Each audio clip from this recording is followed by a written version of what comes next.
બંને ખેતરમાં પહોંચ્યા. બંને શેરડી ખાઈ રહ્યા હતા. પણ થોડા સમય પછી શિયાળના મનમાં શરારત આવી.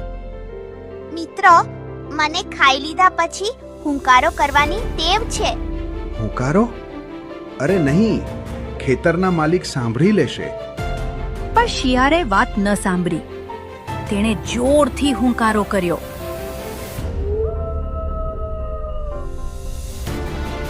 ખેતરના માલિકે અવાજ સાંભળ્યો. તે લાકડી લઈને દોડ્યો.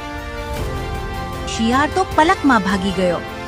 પણ ઊંટ મોટો અને ભારે હોવાથી ઝડપથી ભાગી શક્યો નહીં. માલિકે તેને પકડી લીધો અને લાકડીથી માર્યો. તેના દિલમાં દુઃખ અને પસ્તાવો થયો. મેં તો મિત્ર પર વિશ્વાસ કર્યો હતો, પણ તેણે મને મુશ્કેલીમાં મૂકી દીધું. ઊંટ શાંત રહ્યો.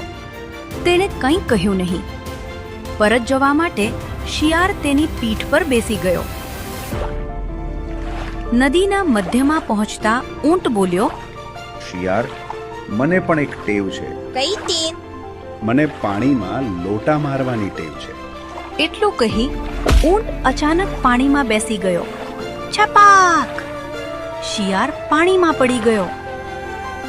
જેમ તેમ કરી ઊંટ શિયાળને નદીના કિનારા પર લાવ્યો.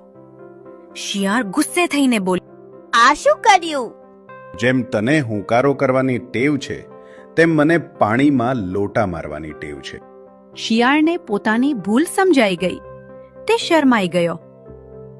આ વાર્તા પરથી આપણને શીખ મળે છે કે સાચી મિત્રતા વિશ્વાસ અને સચ્ચાઈ પર ટકેલી હોય છે.